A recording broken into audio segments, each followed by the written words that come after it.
JM Analysis, un autre regard.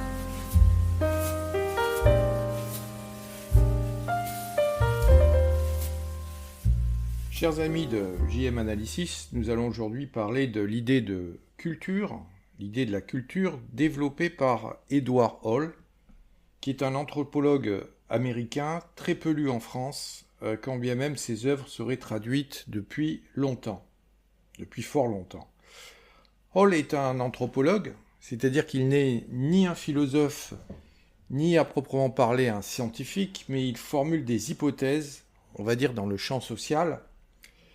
Il faut savoir que le mot anthropologue ou anthropologie a un sens totalement différent aux États-Unis et en Europe. En Europe, on parle de l'anthropologie en rapport avec l'ethnologie, tandis qu'aux États-Unis, les anthropologues, je dirais, sont un peu des touche-à-tout conceptuels. Ils ont le sens de la recherche, mais ils sont généralement méprisés par les universités de sciences et les départements de philosophie, ce qui me les rend d'ailleurs très sympathiques.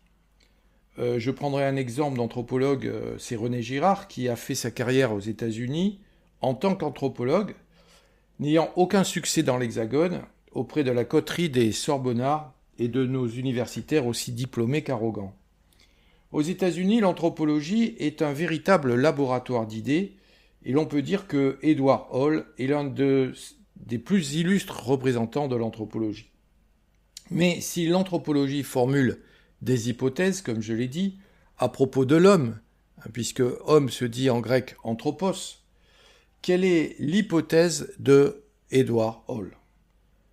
L'hypothèse principale que nous allons examiner aujourd'hui, c'est que la face la plus importante de la culture, c'est une face qui est dissimulée.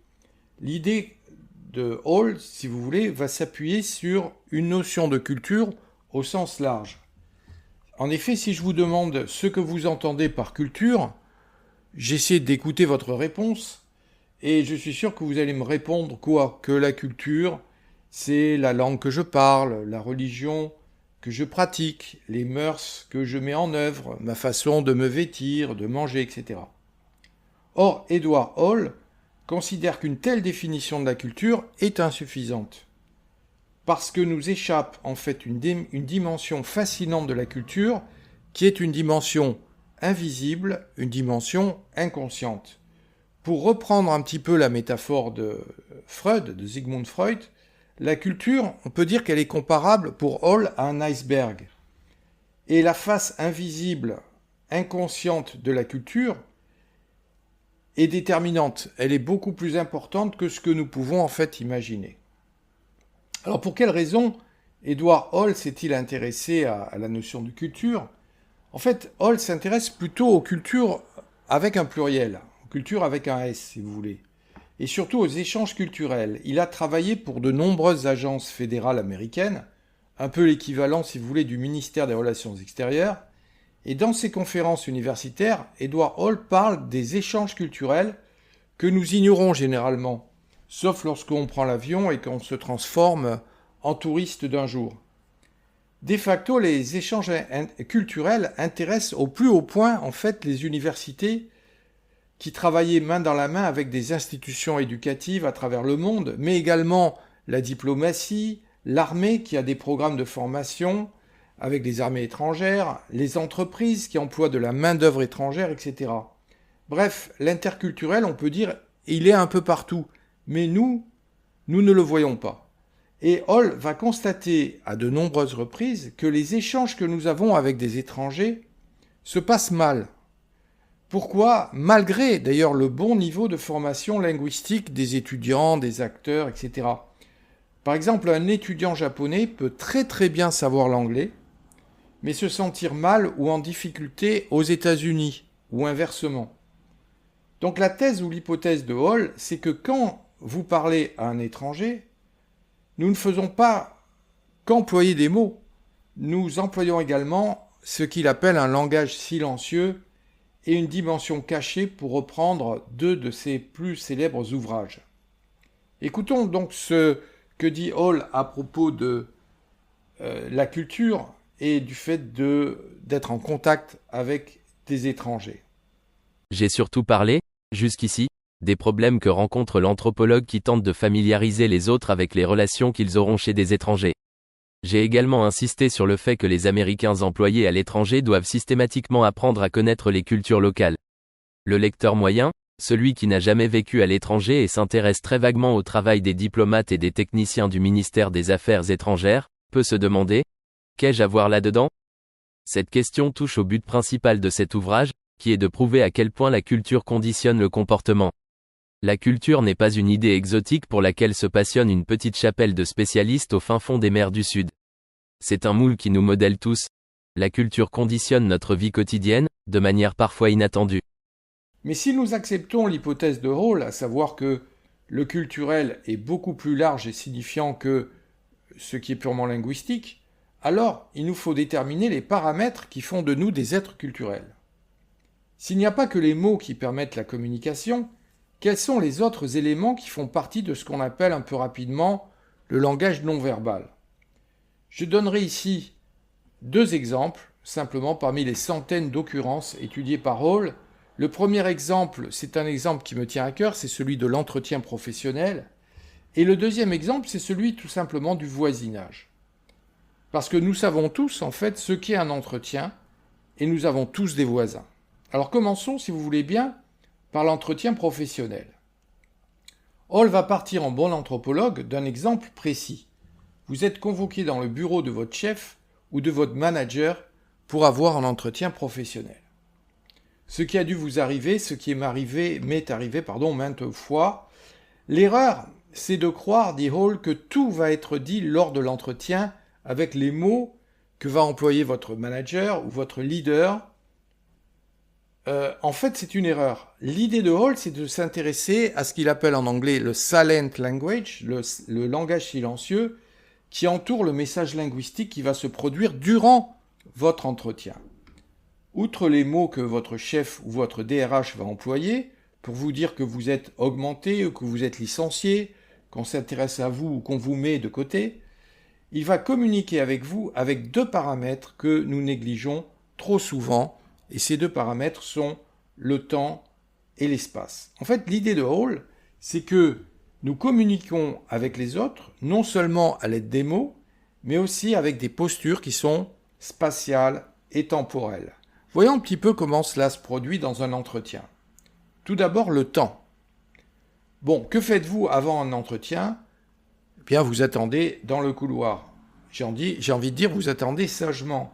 Vous essayez de vous détendre, mais vous ne pouvez pas ne pas penser à l'entretien. Vous imaginez ce qui va se passer. Vous imaginez la tournure de l'entretien, mais aussi les conséquences de celui-ci pour vous ou même votre famille. Beaucoup d'employés se préparent d'ailleurs à ces entretiens avec des coachs en ligne. Beaucoup ont répété à l'infini les mêmes phrases en essayant désespérément d'éviter l'effet du par cœur. Mais le leader, lui, sait parfaitement, en vous faisant attendre, ce travail de l'imagination qui opère en vous. Personne n'est dupe puisque l'on joue avec votre temps, avec votre espoir, avec votre patience. Car, chers amis, faire patienter quelqu'un, c'est en fait le forcer à perdre son temps. J'ai subi cela à de nombreuses reprises. Les patrons et les petits chefs qui nous font attendre dans le couloir, c'est une scène qui est malheureusement habituelle dans l'univers du salariat. Or, que font ces leaders, même ceux qui prétendent avoir à notre égard beaucoup d'empathie et de compréhension, ils utilisent le temps comme forme de communication et parfois de soumission. Ils nous font comprendre que les maîtres du temps, ce sont eux et pas nous. Sauf si, comme le loup de La Fontaine, nous n'attendons plus. Et nous interrompons le processus de domination qui ne se produit qu'avec les chiens. Je me permets ici de saluer les loups qui m'écouteraient. En fait, la hiérarchie aime nous faire attendre. Mais la question de Hall est celle-ci. Combien de temps ? On peut vous faire attendre quelques minutes, on peut vous faire attendre quelques dizaines de minutes, on peut vous faire attendre 1 heure. Il est évident que plus nous attendons, et plus nous attendons longtemps, plus le temps se fait long, plus la tension monte, puisque le pouvoir qui s'exacerbe et nous teste en fait, en quelque sorte, devient gêne, devient impolitesse, devient peut-être insulte ou offense, dit Hall. Vous voyez que le temps parle d'une certaine manière.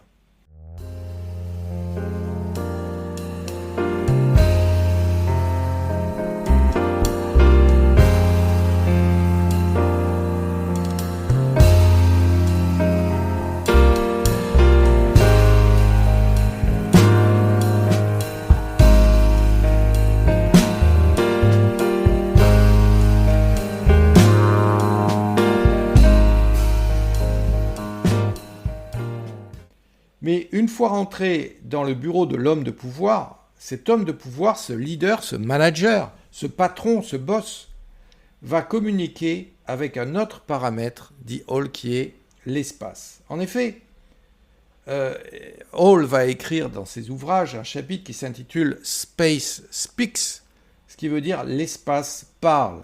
L'espace parle comme le temps, mais il faut bien saisir ce qu'il nous dit. En fait, l'espace va s'interposer entre vous et le leader. Et cet espace, c'est généralement l'espace du bureau, the desk, comme on dit en anglais. Un espace qui marque la distance que le leader souhaite maintenir entre lui et nous. Et cette distance est là encore une forme de pouvoir. Me tenir à distance, c'est m'impressionner, c'est m'interdire de formuler directement des revendications en faisant intervenir un paramètre inédit qui est l'espace. Alors bien sûr, vous allez me dire que le bureau du chef peut changer, mais il y a généralement un bureau, et souvent un bureau imposant. Un journaliste du Figaro, il y a quelque temps, disait « Le bureau est un décor théâtral avec ses codes et ses messages. » On ne saurait mieux dire. Et c'est évidemment le sens de l'analyse de Hall. L'immense bureau du ministre en acajou, bureau poli et ciré depuis des siècles, chez les chefs a une tendance vieille France. Si vous travaillez dans la tech ou dans la finance, vous aurez plutôt devant vous un bureau métallique hérissé de 2 ou 3 écrans d'ordinateur qui s'interposent entre moi et lui. Ou alors, pour ceux qui ont un peu plus de chance, vous aurez une chaise qui est posée à une distance confortable pour favoriser l'échange informel. Et je dois dire que ces travaux de Hall ont pu ressurgir à mon esprit lors de la rencontre si médiatisée entre Emmanuel Macron et Poutine à Moscou, rencontre qui a eu lieu en février 2022. Vous vous rappelez tous que nous avons tous vu cette immense table blanche qui séparait les deux hommes, non seulement physiquement, mais qui mettait en relief les différences géopolitiques et stratégiques. Personne ne savait exactement ce que ces deux hommes, Macron et Poutine, s'étaient dit, mais nous avons tous compris que Macron avait perdu la partie, puisque la communication spatiale le reléguait en fin de table, étant pratiquement hors jeu, alors que lui, comme d'habitude d'ailleurs, se pensait comme l'arbitre en chef. Ce qui fait que l'impression que nous avons à la sortie d'un entretien est une sorte de kaléidoscope d'impressions. C'est la somme du discours verbal de ce qui a été dit et du non-verbal de ce que nous avons fait lorsque nous parlions. Notre dialogue, bien sûr, mais également la communication qui s'est développée à partir de l'espace et du temps. Tout le postulat d'Edward Hall, voilà ce qu'il dit. Très souvent, dit-il, ce que font les gens est beaucoup plus important que ce qu'ils disent. Le langage silencieux, j'ai envie de dire, est plus déterminant que les paroles prononcées. D'où la définition de l'anthropologie de Hall. L'anthropologie, c'est l'étude de ces dimensions cachées de la culture, de l'inconscient de la communication qui va se révéler au regard pénétrant de l'observateur.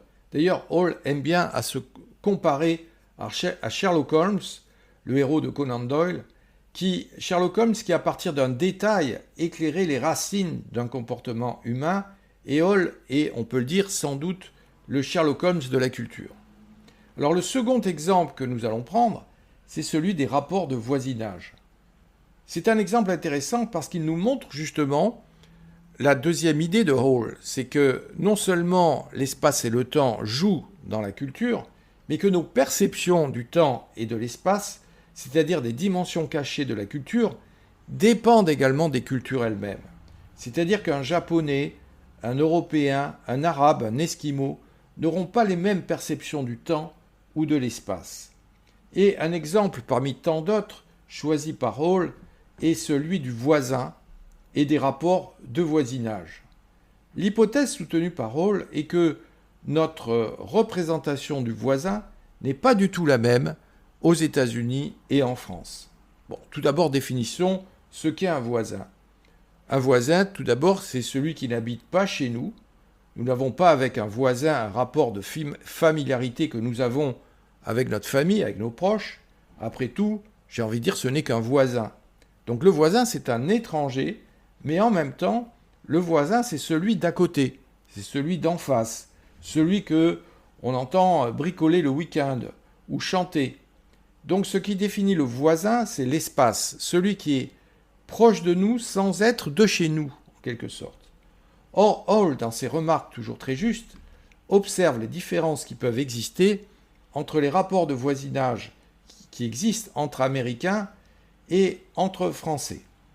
L'Américain tout d'abord, l'Américain des petites villes des États-Unis, qui apprécie la liberté, qui apprécie les grands espaces, et qui fait très très attention, dit Hall, au choix de ses voisins. Pourquoi ? Parce qu'il sait qu'en cas de coup dur, ce voisin pourra le transporter à l'hôpital qui est parfois très loin aux États-Unis, qui peut être à 100 km, ou amener ses enfants à l'école qui se trouve à 5 km de sa maison ou de sa villa. Ce qui fait que la vie sociale aux États-Unis est souvent rythmée par des fêtes entre voisins, des parties, comme on dit, qui font le quotidien des petites villes américaines. A l'inverse, pour Hall, en France, les rapports entre voisins se révèlent beaucoup plus distants, beaucoup plus froids. Je peux en témoigner d'ailleurs puisque la fête des voisins, création française, entre parenthèses, qui date des années 2000, à laquelle j'ai participé cette année, a rassemblé 5 personnes sur 60 dans mon immeuble, ce qui n'eut pas malheureusement le panache des grandes célébrations américaines. Écoutons donc Edward Hall nous parler de nos différences de perception du voisinage. Aux États-Unis, la proximité est la base d'une grande partie des relations. Pour nous, le voisin est réellement proche. Le statut de voisin nous dote de certains droits, privilèges et responsabilités. Nous pouvons emprunter beaucoup de choses, y compris la nourriture, mais en cas d'urgence il nous faudra conduire notre voisin à l'hôpital. Dans cette perspective, les voisins ont presque autant de droits sur nous que nos cousins. Pour ces raisons et pour d'autres, l'Américain essaie de sélectionner soigneusement ses voisins, car il sait qu'il va entrer en contact étroit avec eux. Nous ne comprenons pas pourquoi c'est justement lors des relations de voisinage à l'étranger que l'espace mitoyen ne se conforme pas à nos schémas. En France et en Angleterre, par exemple, les relations entre voisins sont beaucoup plus froides qu'aux États-Unis. La proximité ne suffit pas à lier les gens. En Angleterre, les enfants ne vont pas jouer chez les voisins aussi facilement que chez nous. S'ils viennent, la chose est prévue un mois à l'avance comme s'il avait à traverser la ville entière pour se rendre chez leurs voisins. Et vous, est-ce que vous connaissez vraiment vos voisins ? Donnez-vous raison à Hall ou pensez-vous que son hypothèse est trop générale et peu fondée ? Si ce thème vous intéresse et que vous voulez que je consacre une émission à la proxémique, c'est-à-dire à l'art complexe de la communication par la distance, qui va être élaboré par la suite par Edward Hall, n'hésitez pas à me le dire et à vous abonner. Merci à toutes et merci à tous.